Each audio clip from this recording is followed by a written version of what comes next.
Je suis Sakaros buccal agréable à l'état civil Sori Diakité, artiste, slameur, auteur, compositeur, metteur en scène théâtrale, journaliste, reporter d'images, écrivain et artiviste malien.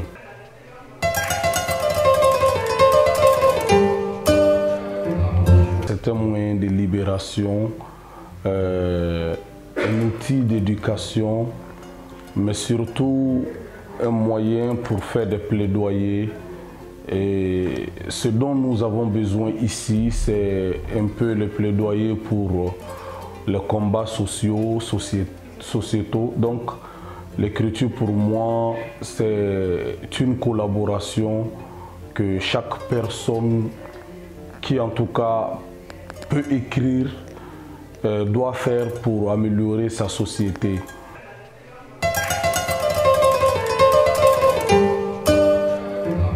Ça a toujours été ma passion.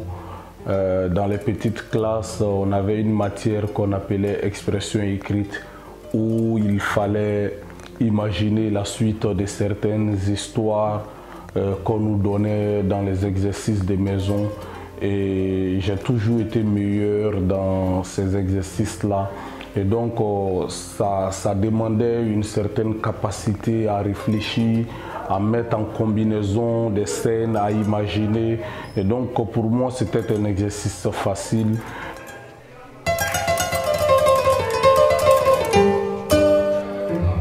Dagolo, le personnage de mon livre, lui, il s'appelle Madou. Et donc, comme lui, ayant fait ses études, il n'a pas eu des aides de l'État, il n'est pas à la fonction publique.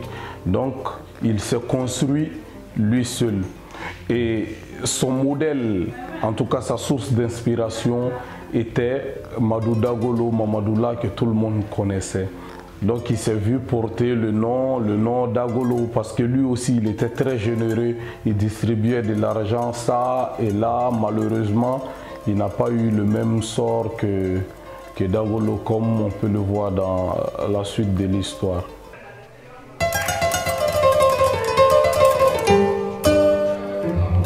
J'ai participé en tant qu'artiste au sommet Afrique-France qui s'est tenu en janvier 2017, je crois, au Mali.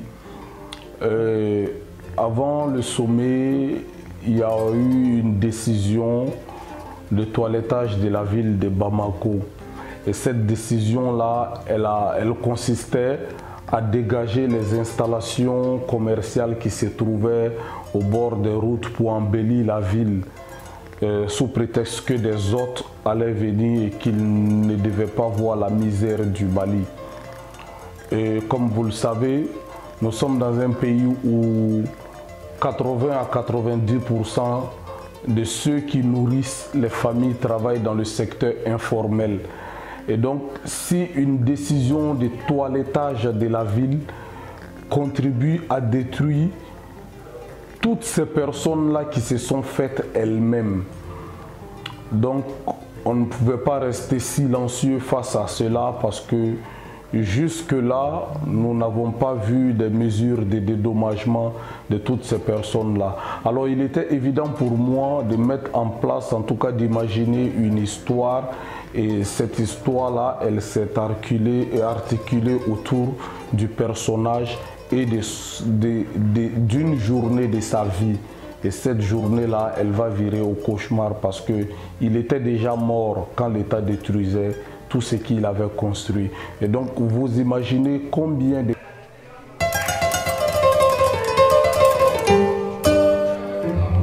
Ces livres parlent des victoires injustement volées, de la violence d'État, du temps qu'un individu doit mettre ici, au Mali, à se construire et de la petitesse des décisions qui détruisent des vies qui ont été difficilement construites.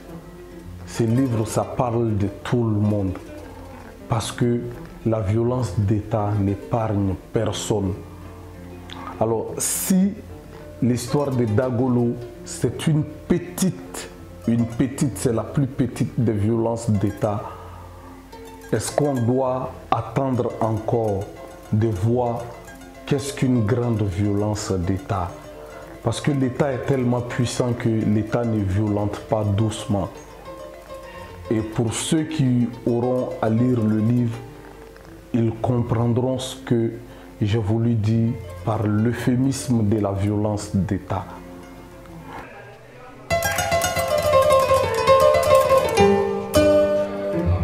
Les injustices sociales doivent être des sujets de prédilection de ceux qui ont envie d'écrire.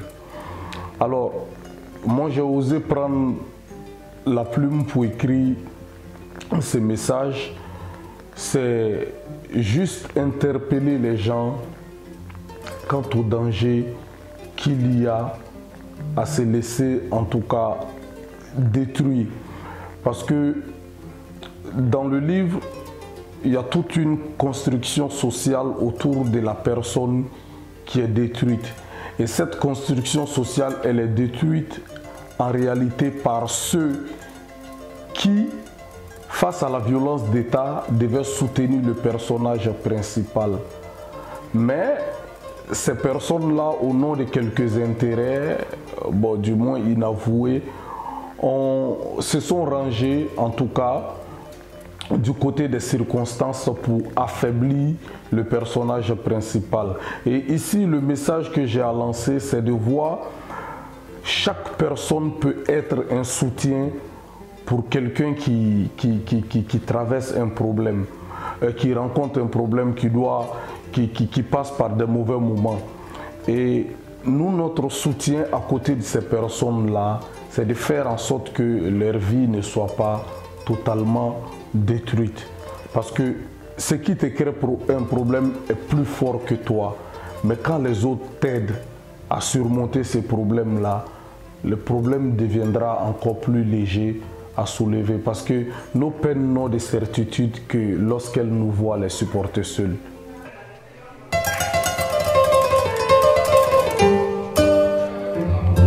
Elle est hautement placée dans ce livre.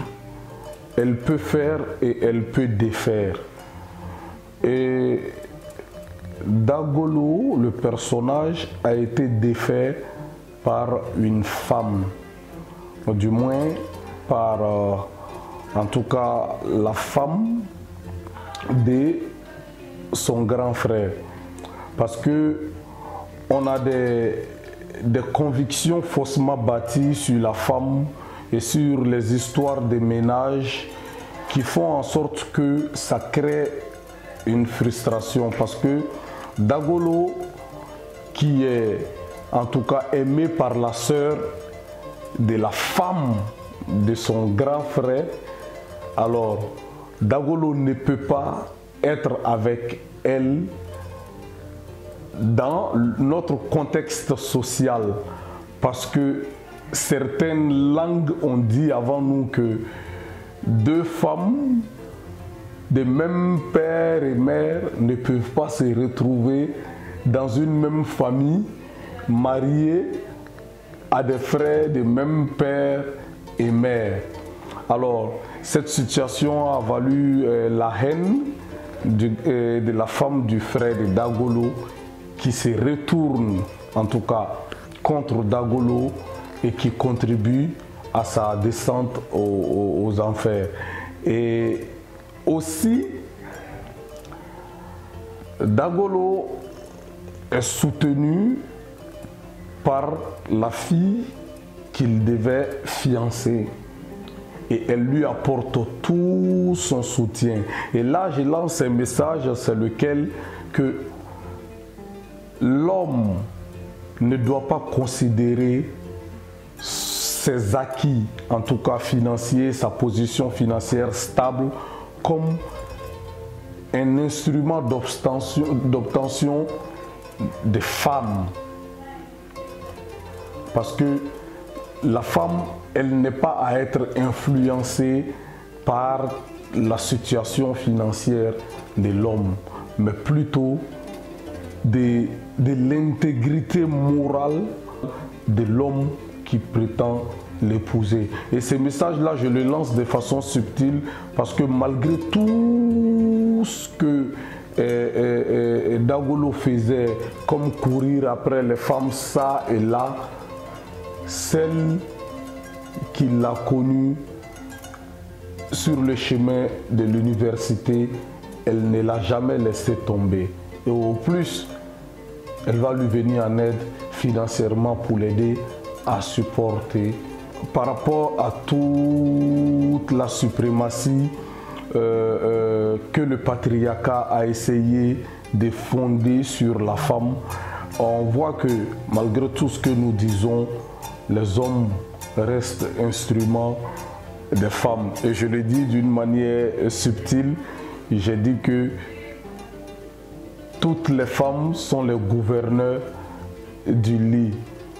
Et les hommes ne sont que des soumis qui payent les taxes et les impôts, mais ils font semblant dehors de porter le pantalon. Or, ce pantalon, c'est pour les femmes qui l'enlèvent.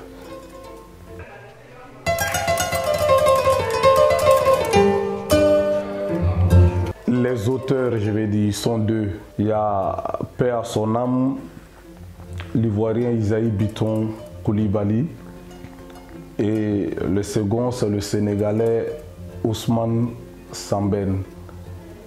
J'ai été influencé par ces deux auteurs-là.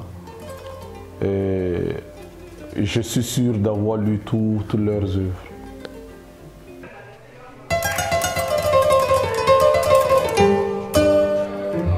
La production littéraire au Mali, elle reste très mitigée, pour moi personnellement.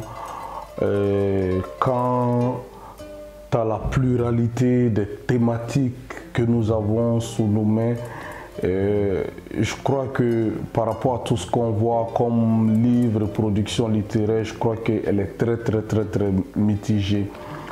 Mais cela aussi peut s'expliquer par plusieurs, comment on appelle, facteurs, d'autant plus que l'écriture est considérée par les gens qui ne l'ont jamais découverte comme étant un métier extrêmement difficile.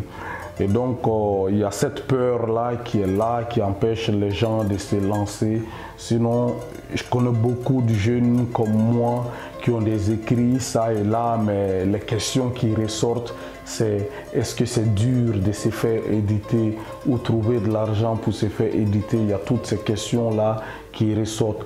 Mais ce sont des risques que nous devons prendre, et ces risques-là, les gens ne sont pas encore prêts pour les prendre.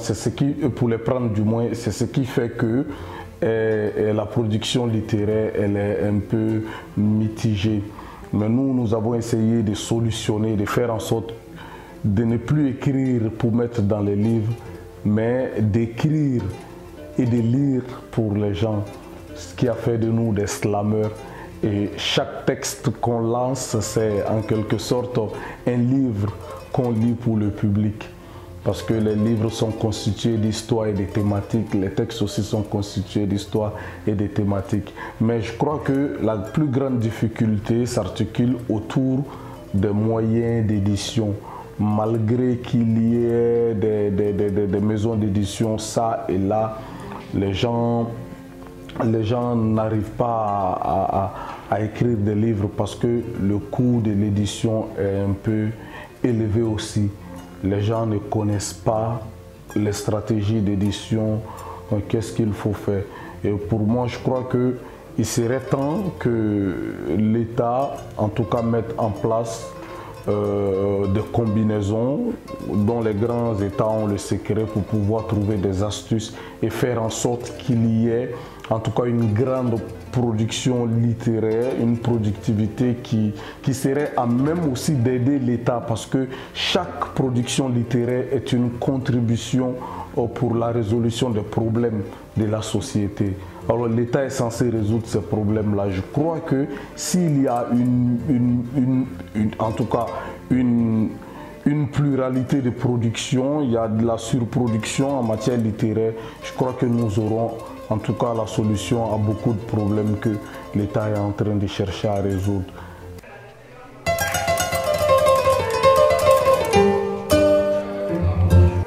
Nous sommes le présent et nous sommes l'avenir, et nos peurs ne doivent pas être plus grandes que ce que nous sommes capables de faire. Elles ne doivent pas être plus grandes que nos volontés. Donc, c'est à nous de prendre les taureaux par les cornes et de les conduire où nous voulons. Alors, l'écriture, c'est un chemin. Moi, je remercie beaucoup les gens parce que le premier livre est à 600 exemplaires, le second livre, on est dans la centaine. Et donc, c'est fait lire par 800 personnes. C'est déjà se faire connaître et faire connaître ce qu'on pense. Et si la jeunesse, elle s'exprime, 90% de ces expressions lui seront dédiées. Et donc, comme ça, elle pourra se faire entendre, elle pourra se faire comprendre et elle aussi pourra contribuer au façonnement de l'idéologie nationale. Et donc, il faut que les jeunes s'intéressent à tout ce qui se passe autour d'eux. Parce que c'est eux la force d'aujourd'hui, c'est eux la force de demain. Nos parents, ils ont déjà fait, ils sont à un temps où ils ne peuvent plus faire grand-chose. Parce que les idées sont fatiguées, les muscles aussi sont fatigués. Et nous avons la chance, c'est un atout naturel, d'avoir la fraîcheur des idées et l'énergie du corps. Donc c'est à nous de les combiner et de trouver nous-mêmes les meilleures alternatives qui puissent nous aider, aider nos parents qui comptent sur nous et préparer l'avenir de nos enfants qui vont certainement compter sur nous. Et donc, c'est à nous de nous lancer. Tout nous attend.